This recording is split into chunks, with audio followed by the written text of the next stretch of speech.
City అయిపోయింది. ఇక పల్లెటూరు వాళ్ళు ఎట్టుంటుంది అంటే ఇక్కడ ఉంటుంది మాస్ మొత్తం. దాంతో లేస్తాడు, లేవంగానే ఎడిగిపోతాడు చెరువు గట్టుకు. వాళ్ళు లేసుడే ఇక చెంబు ఇట్లా చూసుకుంటాడు, పోయి చెంబు పట్టుకుంటాడు. ఆడు ఎక్కడ పోతాడు? చెరువు గట్టుకి చెంబు ఎందుకు? ఇట్లా నాలంటోడు అడిగిండు, కాక నాకు అర్థమవుతుంది ఎట్లా చెరువు గట్టుకు పోతున్నాడు కదా చెంబు ఎందుకు? అరే పిచ్చోడా, ఆ చెంబు చూస్తే నేను దొడ్డుకు వచ్చిన గుర్తొస్తుందని. ఇట్లా పోయేటోడు అడొక్కడ పోతాడు అనుకుంటారా? ఓ యాదగిరి, అరే ఏ రారా, ఏ నాకు వస్తలే పని. అబ్బా నిన్న నీకు రారా ఇవాళ రావా నువ్వు? ఇంకోటి, ఓ బుల్లయ్య రాదురా, ఏ ఫోరా నిద్ర వస్తుంది ఫో, ఏ ఒట్టినరా అటు చూద్దా. పోయిన తర్వాత లుంగి పైకి కట్టి కడతారు అంతే. కట్టిన తర్వాత ఇక్కడ ఏంటంటే వాళ్ళ డిస్కషన్లన్నీ ఇక్కడే మొదలు పెడతారు. ఊర్లో ఏమైతుంది, ఏంది కథ. ఆగు, మా రవి చెప్తాడు. ఇక్కడ డిస్కషన్ ఏం పెడతాడు చెప్పరా? రవి ఒకవేళ డిస్కషన్ గురించి చెప్తాడంటే రవి కూడా పనిలాగా కూర్చోవాలి. నేను వెస్టర్న్ కమోడ్.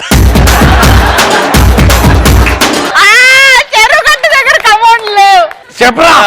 అరే పుల్లయ్య,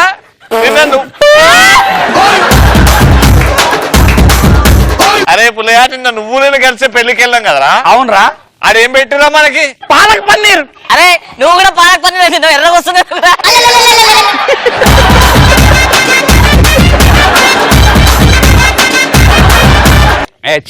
ఇది మాట్లాడుకుంటారా రాలు?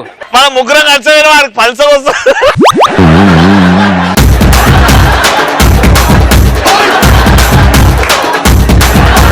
అరే ఆవాలు గసగసాలు అడిగినట్లేవు.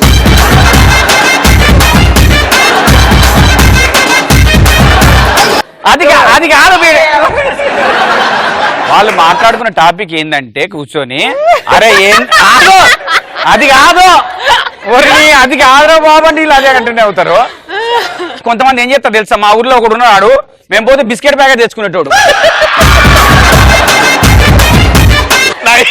నయ్యం ఛాయలు అందుకొని తింటాడు.